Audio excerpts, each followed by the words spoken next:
Yo! I'm Coach D, and I've partnered up with AmeriCorps for you to talk about Black History Month. On this special occasion, I brought in my two favorite fourth graders, my son Christopher. Hello! And my niece Tatiana. Hey. Today we're going to talk about Black History Month, and we're going to play a little bit of a game. So buckle up and let's rock it on. Okay, I'm going to ask some questions to start this out. Okay. And I'm going to have you both answer these questions, and I want you at home to answer these questions as well. We ready? Yep. Let's do it. Okay, number one. What is Black History Month? No. Oh, yes, sir. I think we learn about the Black History Month because we learned how much blacks have come to this day now that they're free and they have their freedom to do like whatever they want, and they've progressed a lot. Okay, Tati? I believe that in Black History Month we celebrate how hard it was for blacks so long ago, and then how they overcame and survived it. Good job. Okay, question number two. Why do we celebrate Black History Month? You quick with the hand, man. You're jumping like, okay. Hold up. Tati, you got to answer the first one. Tatiana, why do we celebrate Black History Month? I think we celebrate Black History Month because we're trying to celebrate those who made a real difference in our world, like Martin Luther King or Rosa Parks, and how they made such a big impact and difference by not, let's say, by using their correct water fountain in their bathroom, and how they refused, so they managed to actually make a difference in our world. Cool. Chris? I would agree with Tati. Here we go. Okay. Now, last question for these is, why is it important to celebrate Black History Month? Man! With the hand? Okay, why, Chris? He done washed the dishes that fast. Okay, why is it important to celebrate Black History Month? Because same thing I said is what is Black History Month. We learn how much the blacks have progressed and how much they've taken in and all they've been struggling through and the impact they've had. So I think we should really notice that and celebrate how hard the times were for them. Okay, Tots? I believe that Black History Month is important to celebrate because it was a really, really, really rough time for them back when slavery was here, and yet, even though they didn't really enjoy it, they managed, and they obviously tried not to be whipped, but they survived most of it. Okay. Now, I'm going to answer these questions a little bit. What is Black History Month?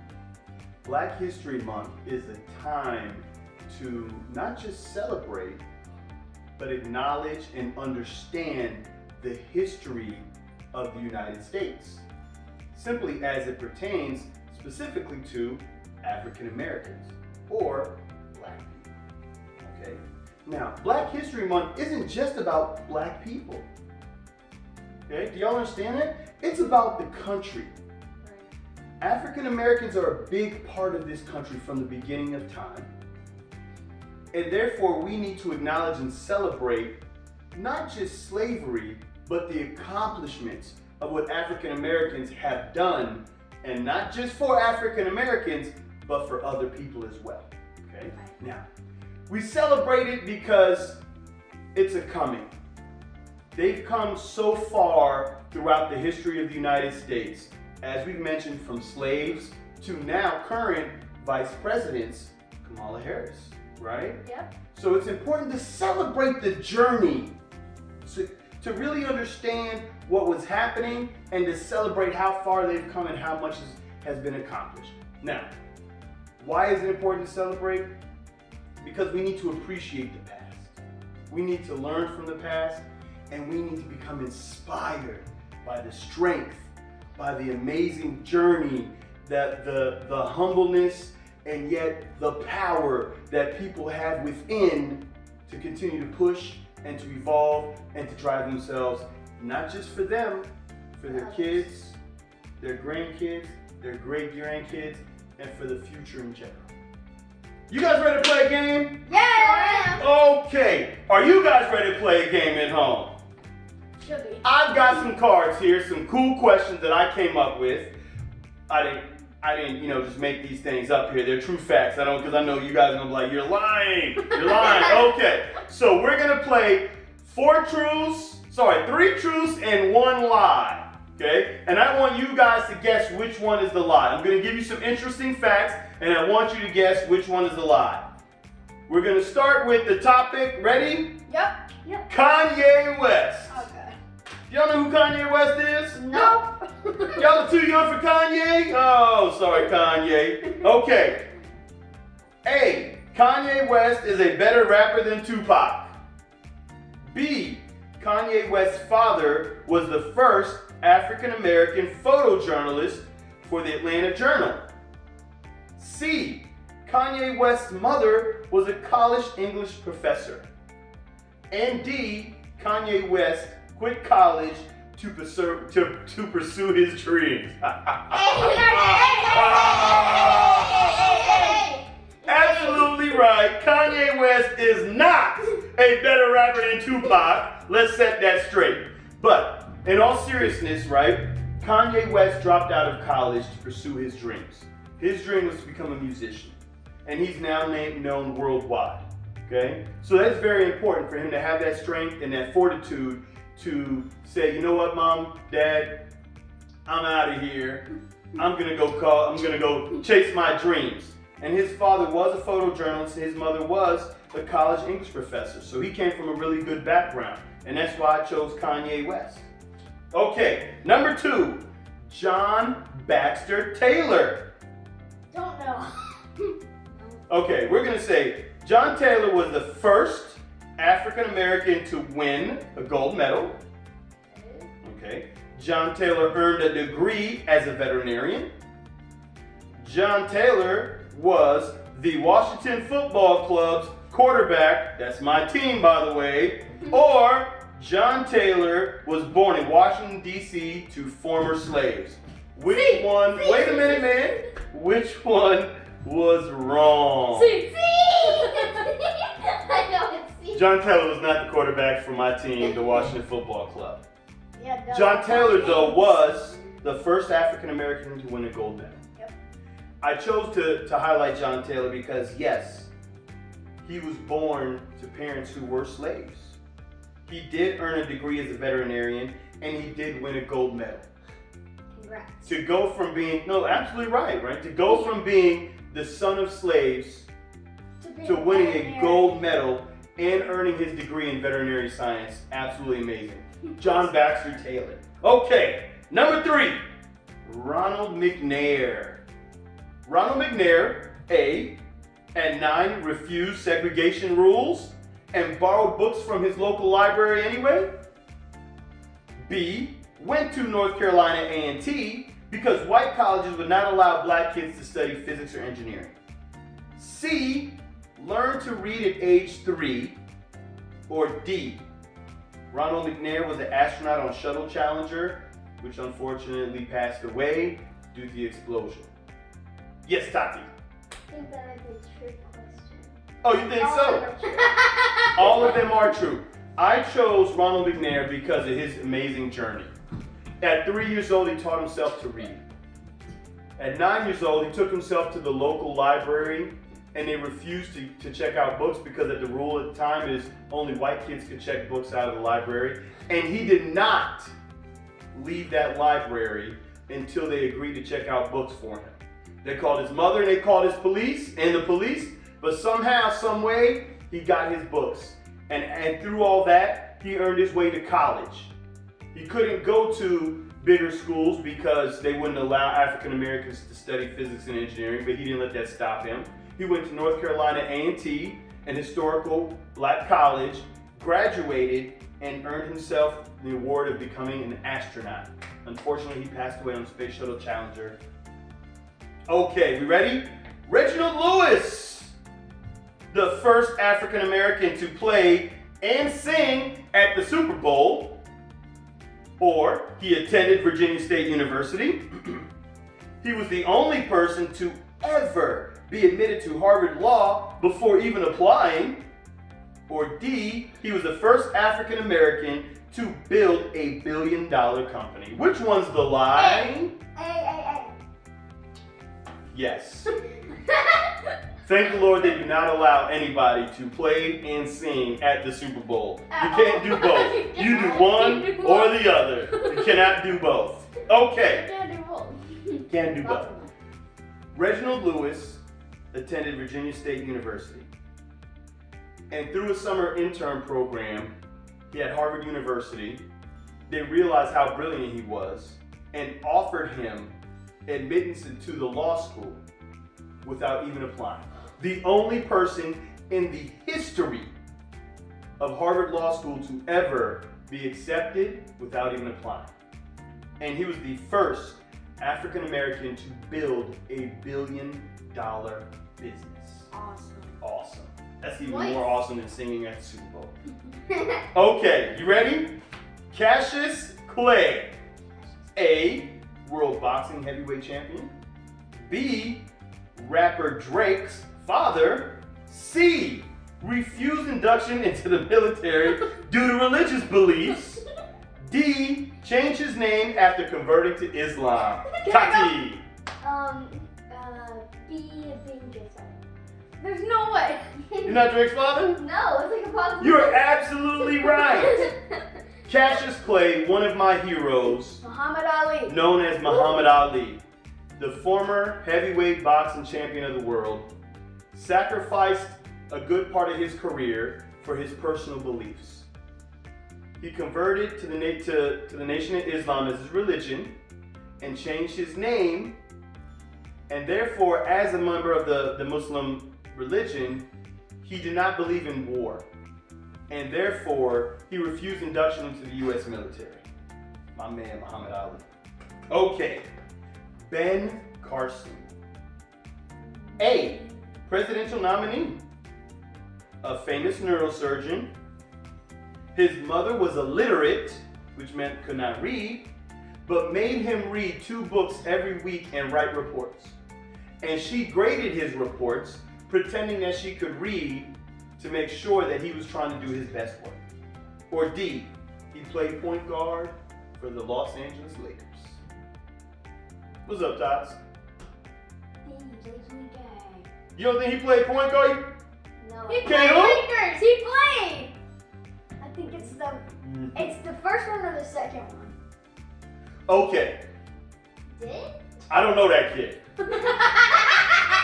Dr. Ben Carson was an amazing neurosurgeon. He did run for president of the United States. He did not win. But this is a man whose mother could not read. And he became a doctor. A very, very well-respected neurosurgeon.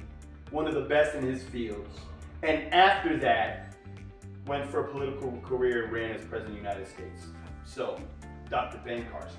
Okay, I got the last one here of this category, Madam C.J. Walker. You guys ready?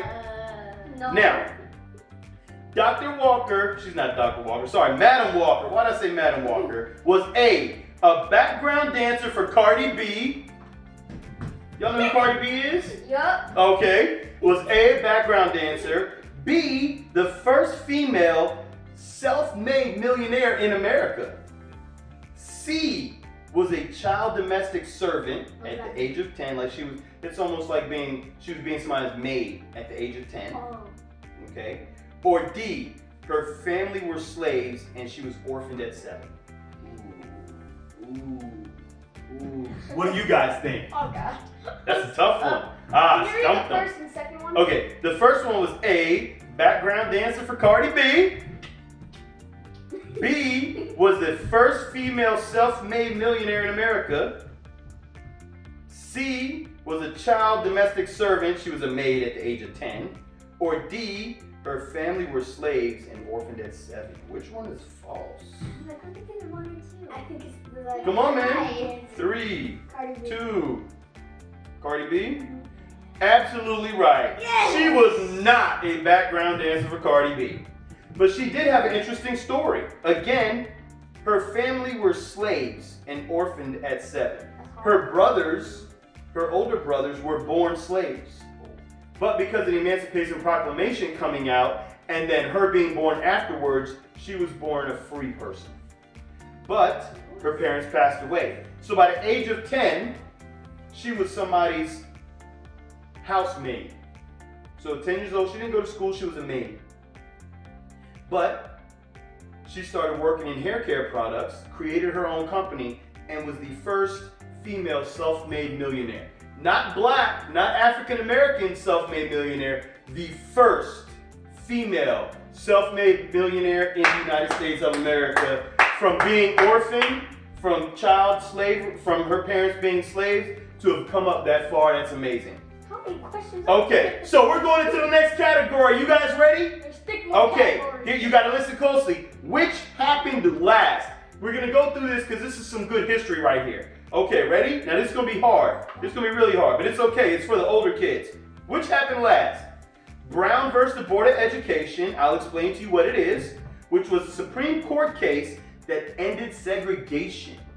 So segregation was separate things for white and black. So separate schools, right? So black kids and white kids couldn't go to school together. That was Supreme Court case. Number 2, last school in Mississippi was desegregated by the courts. That means it was the last school that was, that they mixed it in.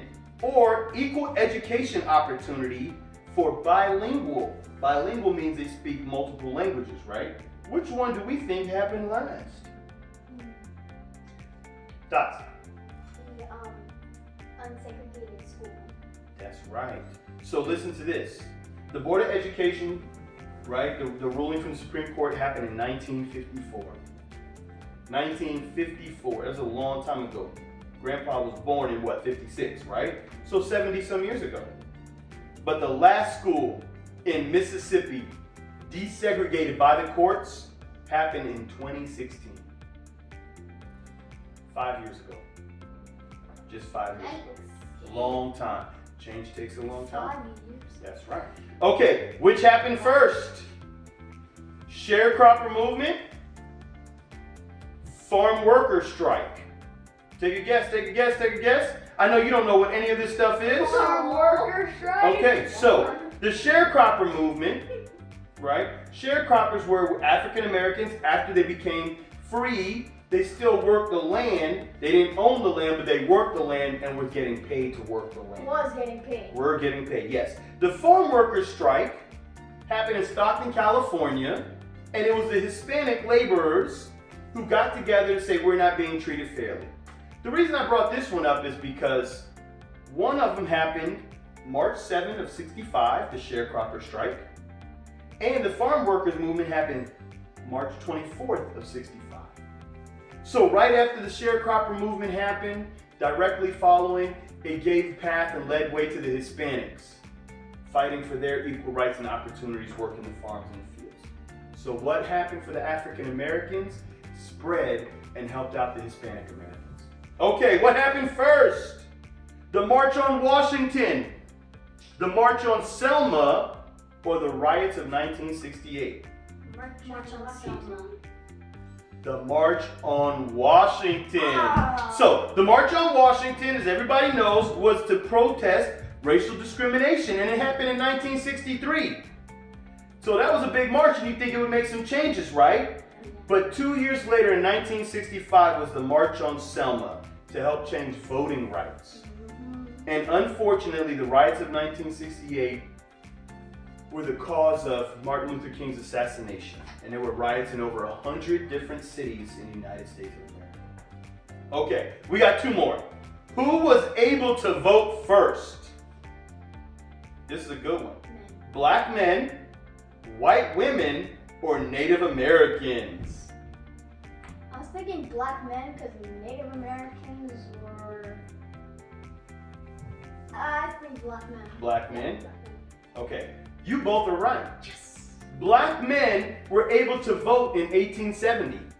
However, white women were not allowed to vote until 1920. I knew that. 50 years later. And Native Americans earned the right to vote in the last state that held off in 1962.